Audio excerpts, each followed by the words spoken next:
Again, thank you, Senator Jones, and I think Ohio will finally have a bike helmet law. Being the senior person of this group, we've been working on this a long time, and it's really nice to see us moving forward. One point I want to make, and it's because my wife, who's also a pediatrician, hounds me all the time, is that it really irks us when we see the kids riding in the neighborhood with their helmets on and the parents are behind them on a bike without a helmet. So I think parents need to take a part in this and do as I say, but also do as I do. Thank you very much. Thank you both very much for being here today and participating. I guess at this point we'd be happy to answer any questions, but know this. There are a lot of states that already have mandatory bicycle helmet laws for kids. Tennessee, West Virginia, Pennsylvania already have them in our area. And as I said earlier, there's a lot of cities in this state that have ordinances. Akron, Blue Ash, the city of Kettering, for example, and other cities are starting to look into this.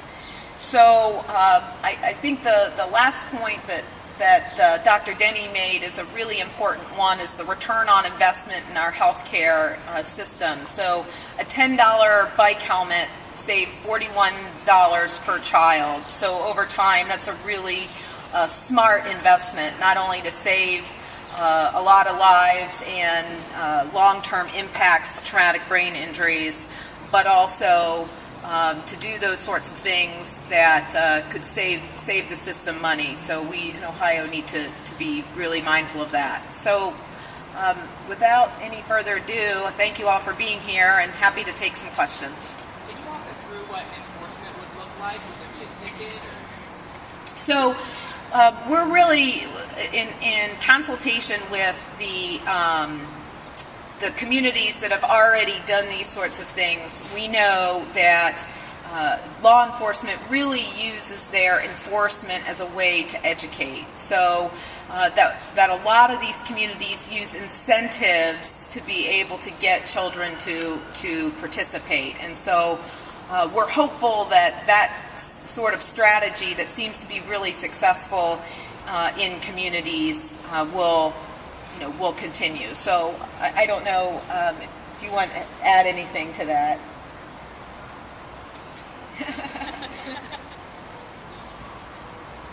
Clearly, as law enforcement, we don't want our first contact with children to be in a negative way. We want it to be positive. That is why the education, the encouragement is a vital part of this effort of Put a Lid on It.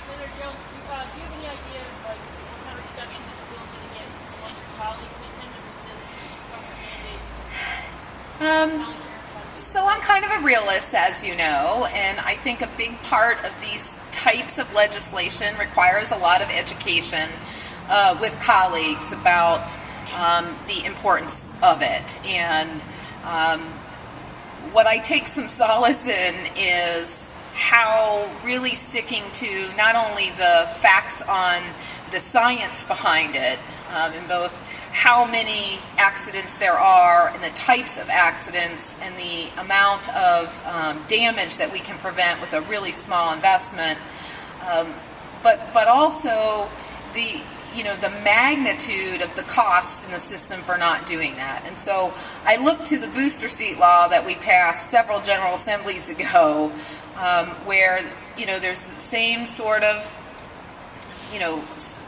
kind of libertarian attitudes about these sorts of mandates. But we know when we focus on the facts and the science, we can move people in a common sense direction. And we think that focusing on kids 16 and under really allows us to have a good conversation about why this is necessary. And so to Dr. Cotton's point, we do know that parents are the best models for their children, but we also know that when we have these laws, we have not only more children compliant, but we also have more adults compliant. And so I don't know what what that means in terms of process. I suspect it will be a long educational process, but I think the facts are on our side, and I look forward to continuing this discussion. Sure.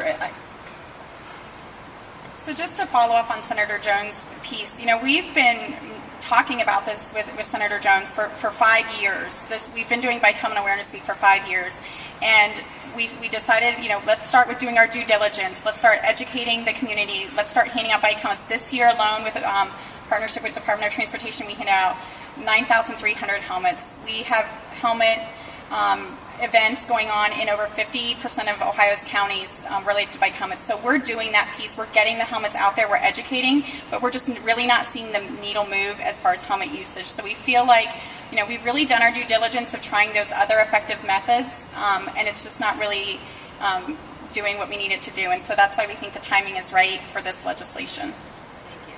Very good. Any other questions?